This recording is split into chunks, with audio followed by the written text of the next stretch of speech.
Hitler একজন অমুসলিম 7 লক্ষ ইহুদি হত্যা করেছিল। মিডিয়া একবারও তাকে জঙ্গি বলেনি, সে খ্রিস্টান টেরোরিস্ট।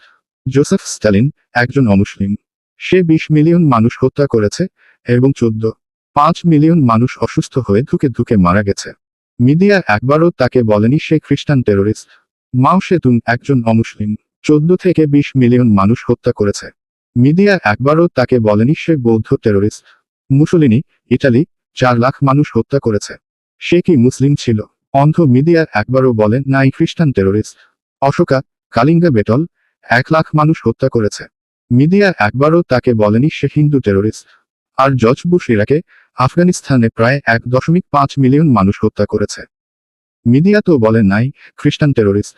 এখনো মায়ানমারে প্রতিদিন মুসলিম রোহিঙ্গাদের খুন, ধর্ষণ, লুটপাট, উচ্ছেদ করছে, তবুও কোনো মিডিয়া বলেন না বৌদ্ধরা টেরোরিস্ট। ইতিহাস সাক্ষী পৃথিবীর বুকে সবচেয়ে বড় বড় গণহত্যা করেছে নন মুসলিমরা, আর এরাই দিন রাত গণতন্ত্র জপে মুখে ফেনা তুলে, অথচ এদের দ্বারাই মানবতা লুণ্ঠিত। বুদ্ধিজীবীদের কাছে আমার প্রশ্ন, যারা প্রথম বিশ্বযুদ্ধ শুরু করেছিল তারা কি মুসলিম ছিল?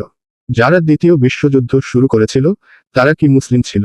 যারা হিরোশিমা ও নাগাসাকিতে পরমাণু বোমা নিক্ষেপ করেছিল তারা কি মুসলিম ছিল? যারা অস্ট্রেলিয়া আবিষ্কারের পর নিজেদের আধিপত্য বিস্তারের জন্য 20 মিলিয়ন অস্ট্রেলিয়ান আদিবাসীকে হত্যা করেছিল তারা কি মুসলিম ছিল?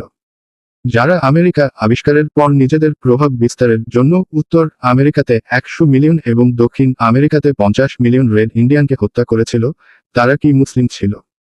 যারা 180 মিলিয়ন আফ্রিকান কালো মানুষকে কৃতদাস বানিয়ে আমেরিকা নিয়ে গিয়েছিল, যাদের 88 ভাগ সমুদ্রেই মারা গিয়েছিল এবং তাদের মৃতদেহে আটলান্টিক মহাসাগরে নিক্ষেপ করা হয়েছিল, তারা কি মুসলিম? যখন কোন অমুসলিম কোন খারাপ কাজ করে, নির্যাতন করে, খুন করে, তখন এটাকে বলা হয় অপরাধ।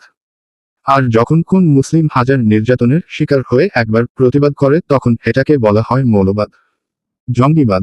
পরিশেষে মুসলমানরা পৃথিবীর 2 বৃহত্তম ধর্মাবলম্বী, তাদের এই রকম ইচ্ছা থাকলে বাকিদের অস্তিত্ব সংকটে থাকত। মুসলিমরা শান্তি চায়, আমরা সবসময় এই মহান আল্লাহর কাছে শান্তি কামনা করি।